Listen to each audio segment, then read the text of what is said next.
प्यारे विद्यार्थियों, आज का टॉपिक है मैक्स वेबर के आदर्श प्रारूप की अवधारणा। मैक्स वेबर की आदर्श प्रारूप की अवधारणा पर विचार करने से पूर्व यहाँ संक्षेप में ये विचार कर लेना आवश्यक है कि उसकी पद्धति शास्त्र क्या है। उसके पद्धति शास्त्र के संक्षिप्त विवेचन के पश्चात आदर्श प्रारूप या आदर्श टाइप को यदि समझे तो अधिक उत्तमता के साथ समझा जा सकता है। अब हम मैक्स वेबर के आदर्श प्रारूप को समझने से पूर्व वेबर की पद्धति शास्त्र को यहाँ समझने का प्रयास करेंगे कि समाजशास्त्रीय अध्ययन एवं सिद्धांत निर्माण में वेबर का पद्धति शास्त्र उनकी एक महत्वपूर्ण देन है। वेबर ने प्राकृतिक नियमों एवं समाजशास्त्र में प्राकृतिक घटना एवं सामाजिक क्रिया के आधार पर भेद किया है। प्राकृतिक घटनाएं न तो अर्थपूर्ण होती हैं और न ही उनका कोई उद्देश्य होता है, जबकि सामाजिक क्रियाएं अर्थपूर्ण एवं उद्देश्यात्मक होती हैं। प्राकृतिक विज्ञानों में सार्वभौमिक नियम पाए जाते हैं जो सभी समयों, स्थानों एवं कालों के समान होते हैं, जबकि समाजशास्त्रीय नियमों में ये विशेषताएं नहीं पाई जाती। वेबर की पद्धति शास्त्र की कुछ विशेषताएं हैं जो इस प्रकार हैं, जिसमें नंबर 1 है, वेबर ने समाजशास्त्र में सामाजिक क्रियाओं के अर्थपूर्ण अवबोधन या समझने पर बल दिया। अतः वेबर के समाजशास्त्र को निर्वचनात्मक या अवबोधन समाजशास्त्र कहा जाता है। 2, वेबर के ने प्राकृतिक विज्ञानों की भांति सामाजिक घटनाओं को समझने के लिए कार्य कारण संबंधों के आधार पर व्याख्या करने पर जोर दिया।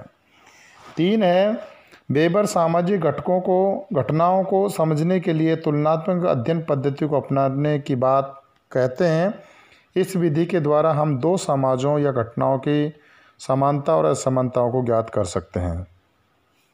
4, सामाजिक घटनाओं को समझने के लिए वेबर आदर्श प्रारूप के निर्माण पर जोर देते हैं। आदर्श प्रारूप का निर्माण वास्तविक जीवन में से कुछ विशिष्ट और महत्वपूर्ण तथ्यों एवं विशेषताओं को चुनकर किया जाना चाहिए। आदर्श प्रारूप न तो वास्तविकता के समान और न औसत विशेषताओं ही हैं। इसका संबंध नैतिकता और मूल्यांकन से भी नहीं है, वरन यह तो अध्ययन का एक यंत्र है जिसके आधार पर वास्तविकता को समझा जा सकता है। मैक्स वेबर समाजशास्त्र में सब कुछ के अध्ययन को उचित नहीं मानते, क्योंकि सब कुछ का अध्ययन कुछ नहीं का अध्ययन है, इसलिए कुछ घटनाओं का चयन करके उनका ही अध्ययन किया जाना चाहिए। मैक्स वेबर सामाजिक घटनाओं के वस्तुनिष्ठ अध्ययन पर बल देते हैं और मूल्यांकनात्मक निर्णयों से दूर रहने की बात करते हैं। मूल्यांकनात्मक अध्ययन वैज्ञानिक अध्ययन नहीं हो सकता। इसके बाद समाजशास्त्र में क्या है का अध्ययन होना चाहिए, न कि क्या होना चाहिए का अच्छा बुरा सही गलत उचित अनुचित आदि के आधार पर व्याख्या मूल्यांकनात्मक व्याख्या है, वैज्ञानिक व्याख्या नहीं है। अब हम आदर्श प्रारूप के बारे में चर्चा करेंगे कि मैक्स वेबर ने सामाजिक घटनाओं को समझने की दृष्टि से 1904 में सर्वप्रथम आइडियल टाइप की अवधारणा का प्रयोग किया, आदर्श प्रारूप की अवधारणा का प्रयोग किया। वेबर की यह स्पष्ट मान्यता थी कि केवल जटिलता रहित एवं स्पष्ट अवधारणाओं ही उस अनुसंधान का मार्ग सुगम बना सकती है जिसके माध्यम से सामाजिक और सांस्कृतिक प्रघटनाओं के विशिष्ट महत्व का पता लगाने का प्रयत्न किया जाता है। असंदिग्ध या सुस्पष्ट अवधारणाएं विकसित करने का इरादा ही वेबर के आदर्श प्रारूप नामक अवधारणा के प्रतिपादन के पीछे प्रेरक विचार रहा है। वेबर के पूर्व भी आदर्श प्रारूप की अवधारणा पर किसी न किसी रूप में विचार किया जाता रहा है। अतः ये कहा जा सकता है कि आदर्श प्रारूप की अवधारणा वेबर का आविष्कार नहीं है। एक पद्धति शास्त्र विधि से जुड़ी हुई आदर्श प्रारूप की अवधारणा या विचार उस विस्तृत विचार विमर्श का परिणाम है जो वेबर के योगदान के पूर्व ही प्रारंभ हो चुका था। मैक्स वेबर की आदर्श प्रारूप की अवधारणा के माध्यम से उन इतिहासकारों को सही संशोधित करना चाहते थे जो ये सोचते थे कि ऐतिहासिक परिस्थितियों की विविधता और उनके निरंतर बदलते रहने के कारण सामाजिक विज्ञानों में निश्चित एवं सुस्पष्ट अवधारणा का प्रयोग संभव नहीं है। वेबर स्पष्ट और असंदिग्ध अवधारणाओं के विकास पर विशेष रूप से जोर देते थे। आपकी स्पष्ट मान्यता थी कि घटनाओं की प्रकृति को ठीक से समझने के लिए यह आवश्यक है कि आदर्श प्रारूपों को विकसित किया जाए और उनकी सहायता से यह पता लगाया जाए कि किस सीमा तक कोई घटना किसी एक अथवा दूसरे प्रारूप के सादृश्य या अनुरूप है। मैक्स वेबर के समय तक जर्मनी में ऐसे विद्वानों की संख्या काफ़ी हो चुकी थी कि जिनकी मान्यता थी कि सामाजिक घटनाओं का अध्ययन प्राकृतिक विज्ञानों की पद्धति के अनुसार नहीं किया जा सकता। ये लोग सामाजिक विज्ञानों के क्षेत्र के अंतर्गत आने वाली विशेष सामग्री की व्याख्या एवं स्पष्टीकरण को प्रमुख रूप से ऐतिहासिक मानते थे।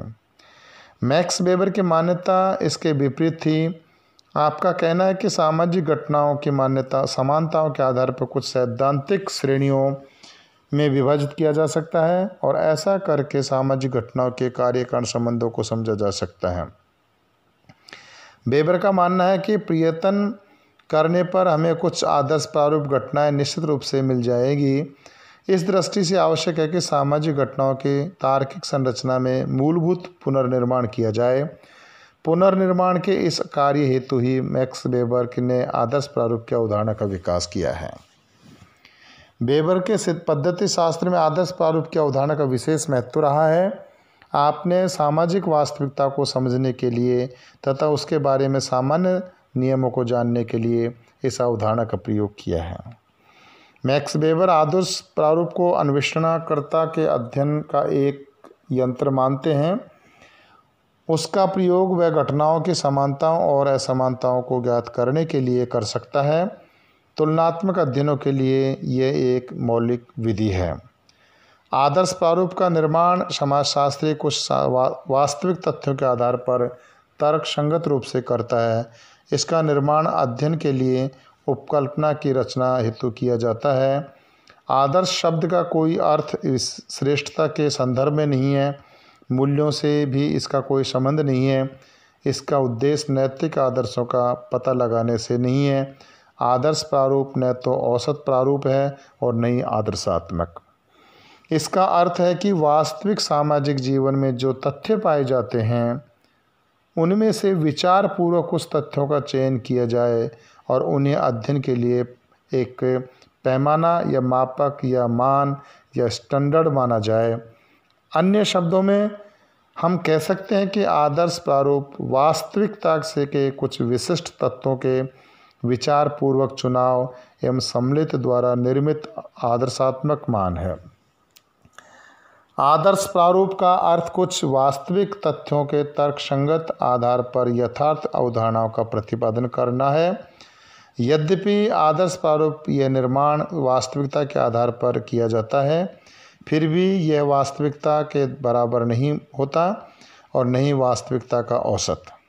वास्तविकता से किन किन विशेषताओं को अध्ययनकर्ता अपने आदर्श प्रारूप के लिए चुनेगा, यह उसी पर निर्भर है। प्रत्येक अनुसंधानकर्ता अपना भिन्न भिन्न आदर्श प्रारूप बनाता है। उदाहरण के लिए संयुक्त परिवार के अध्ययन के लिए पहले अध्ययनकर्ता कुछ वास्तविक तत्वों का चयन करेगा। जिस परिवार में अमुक अमुक विशेषता होंगी उसे संयुक्त माना जाएगा। उनके अभाव में उसे एकाकी परिवार कहेंगे। जिन विशेषताओं के आधार पर अध्ययनकर्ता एक परिवार को संयुक्त या एकाकी बताता है, वे विशेषताएं मिलकर आदर्श प्रारूप का निर्माण करती हैं। प्रत्येक अध्ययनकर्ता का आदर्श प्रारूप अलग अलग हो सकता है। यह आदर्श प्रारूप इसलिए है कि यह इस प्रकार की सभी घटनाओं का व्यवहारों पर लागू किया जा सकता है। आदर्श प्रारूप के निर्माण हेतु आवश्यकता है कि कुछ वास्तविक घटना अथवा व्यक्तियों का तर्कसंगत तरीके से इस पर चुनाव कर लिया जाए कि वे इस प्रकार की समस्त घटना या व्यक्तियों का प्रतिनिधित्व कर सके। ऐसे चुनाव में जिस टाइप का निर्माण प्रकार की होता है उसे ही आदर्श प्रारूप कहते हैं। आदर्श प्रारूप को आदर्श स्तरीय रूप में माना जाता है कि यह एक ऐसी विशेष श्रेणी टाइप है जो इस प्रकार की सभी घटना या व्यवहारों अथवा क्रिया को वास्तविकता को प्रकट करती है। इस प्रकार की श्रेणी या टाइप के निर्माण से वैज्ञानिक को अध्ययन कार्य में काफ़ी सहायता मिलती है। अब हम आदर्श प्रारूप के समय के साथ साथ परिवर्तित भी होती रहती है। वेबर ने आदर्श प्रारूप की कुछ विशेषताओं को उल्लेख किया है, जिसमें नंबर 1 है कि आदर्श प्रारूप का निर्माण कर्ता द्वारा क्रिया के एक विशेष उद्देश्य या अर्थ के लिए किया जाता है, जो कि वैज्ञानिक या वस्तुनिष्ठ नहीं होता, उसमें व्यक्तिगत अर्थ सम्मिलित होता है। 2, आदर्श प्रारूप सब कुछ का वर्णन या विशेषता नहीं करता, वरना किसी सामाजिक व्यवहार या घटना के महत्वपूर्ण पक्षों की व्याख्या का निर्वचन करता है। इसका प्रयोग ऐतिहासिक समस्याओं के अध्ययन एवं विश्लेषण के लिए किया जाना चाहिए। कोई भी आदर्श प्रारूप अंतिम नहीं है। घटनाओं के परिवर्तन के साथ साथ आदर्श प्रारूप भी बदलते रहते हैं। वेबर की आदर्श प्रारूप की अवधारणा का कोई नई बात नहीं है, वरन वह वास्तविकता को समझने का एक मात्र प्रयास है। उन्होंने इसे अन्य विज्ञानों की अपेक्षा अधिक स्पष्ट और यथार्थ रूप से प्रस्तुत किया है, इससे कि मानव व्यवहार की तार्किक तथा कार्यकारण के संदर्भ में व्याख्या की जा सके। आदर्श प्रारूप ऐतिहासिक घटना को उसके सांस्कृतिक महत्व को ध्यान में रखते हुए समझने के लिए एक उपयोगी साधन माना है। अब आदर्श प्रारूप की कुछ आलोचनाएं भी हैं। वेबर के आदर्श प्रारूप की अवधारणाओं की ये कहकर आलोचना की जाती है कि समाजशास्त्र में सार्वभौमिक नियमों का निर्माण नहीं हो पाएगा, क्योंकि प्रत्येक वैज्ञानिक आदर्श प्रारूप में अपनी अपनी दृष्टि से महत्वपूर्ण तत्वों को सम्मिलित करेगा। दूसरी आलोचना यह है कि इसका प्रयोग केवल तुलनात्मक अध्ययनों के लिए किया जा सकता है, क्योंकि आदर्श प्रारूप के आधार पर हम किसी वास्तविक घटना और आदर्श प्रारूप के बीच पाई जाने वाली समानता एवं भिन्नता भी ज्ञात कर सकते हैं। इसके बाद है किसी आलोचना ये भी है कि यदि कि सभी घटनाओं का अध्ययन आदर्श प्रारूप के आधार पर करें तो फिर अनुभव पर आधारित अध्ययनों का क्या महत्व रह जाएगा। धन्यवाद छात्रों। जय हिंद, जय भारत।